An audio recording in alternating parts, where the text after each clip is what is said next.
विभिष्टन्देव सवितर्वर्षिष्ठैः सोमधामाभिः अग्ने दक्षैः पुनीहिनः पुनन्तु मान्देव जनाः पुनन्तु वसावो धिया विश्वे देवाः पुनीतमा जाता वेदः पुनीहिमा प्रप्यायस्व प्रस्यन्दस्व सोम विश्वेभिरंशुभिः देवेभ्य उत्तमं हविः उपप्रियं पनिप्नतं युवानमाहुतिवृधम् अगन्मभिभ्रातो नमः अलाय्यस्य परशुर्नानाशतमापावस्व देव सोमा आखुञ्ची देवदेव सोमा यः पावमानीरध्येत्युषीभिः सम्भृतं रसम्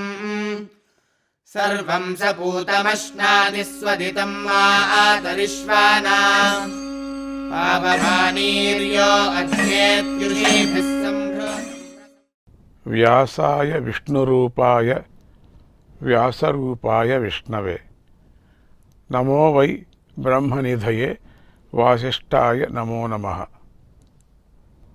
ओं नमः प्रणवार्थाय शुद्ध ज्ञानैकमूर्तये निर्मलाय प्रशांताय दक्षिणामूर्तये नमः। ఈరోజు గురు పూర్ణిమ కాబట్టి ఈ ఒక్కరోజు మాత్రమే గురువును పూజించి మరిచిపోవడం కాదు, ప్రతిరోజు గురువును పూజించాలి, గురువును తలుచుకుంటూ ఉండాలి. గురువును తలిస్తే గురు అనే శబ్దంలోని గకారం సిద్ధినిస్తుంది, రేఫ పాపాన్ని పోగొడుతుంది, ఉకారంగా ఉన్న విష్ణువు మోక్షాన్ని ఇస్తాడు. అసలు ప్రతి ఒక్కరూ జీవితంలో సాధించవలసినటువంటి ఏమిటి అంటే అవి చతుర్విధ పురుషార్థాలు. అవే ధర్మము, అర్థము, కామము, మోక్షము. ఈ 4 పురుషార్థాలను సాధించటానికి మొదటగా గురువు శాస్త్రంలోని సారాన్ని తెలుపుతాడు. తర్వాత తీర్థాలను సేవించే విధానాన్ని తెలుపుతాడు.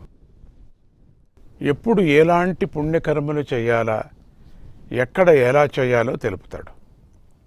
అలాగే తపస్సు, వ్రతాలు, యోగాలు చేసేవారికి అందులోని యొక్క సాధన రహస్యాలు తెలిపి సిద్ధిని చేకూరుస్తాడు. ఇలా గురువు శిష్యుడిని చక్కగా తీర్చిదిద్దగా శిష్యుడు శ్రద్ధగా ఆచారాలు పాటిస్తాడు, సంఘంలో ధర్మంగా నడుచుకుంటాడు, భగవంతుడి కోసం వివిధ యజ్ఞాలు చేసేవారికి తన శక్తి కొద్ది సహాయం చేస్తాడు. ఎప్పుడూ పురాణాలు, కథలను వింటాడు, భగవత్ తత్వాన్ని అందరికీ తెలుపుతాడు. జ్ఞానాశక్తి కలిగి శాస్త్ర మర్మాలను తెలుసుకుంటాడు. తర్వాత ఏది మంచిది, ఏది చెడు అనే నిత్యానిత్య వివేకం కలిగి మంచి పనులు చేస్తాడు, చెడు పనులను దూరంగా ఉంచుతాడు. కనుక ప్రతి వారికి గురువు అవసరం ఉంది. గురువు అందరి జీవితాల్లోనూ ఒక ముఖ్య భాగమై ఉన్నాడు. దీనిని అందరూ గ్రహించాలి. గురువు యొక్క సహాయ సహకారాలు లేనిదే లోపల ఉన్న వివేక జ్యోతి వెలగదు. జీవి శరీరాన్ని ధరించటానికి తల్లిదండ్రులు జన్మను మాత్రమే ప్రసాదిస్తారు, కానీ గురువు అలా కాదు. జ్ఞానం అనే శరీరాన్ని ధరించటానికి గురువు జీవికి 2వ జన్మను ప్రసాదిస్తాడు. అందుకని గురువు తల్లిదండ్రుల కన్నా గొప్పవాడు. దీనికి ప్రమాణం ఏమిటి అంటే మహాభారతంలోని శాంతి పర్వంలోని మాటే ప్రమాణం. జ్ఞానంతో కూడా జన్మయే గొప్పది, అదే దివ్యమైనది, అదే అజరమైనది, అమరమైనది అని శాంతి పర్వం బోధించింది. ఇదే మాటను శాస్త్రము చెప్పింది. కనుక మనిషి జీవితంలో గురువు యొక్క స్థానమే చాలా గొప్పది అని ప్రతి ఒక్కరూ గ్రహించి గురువును పూజించాలి.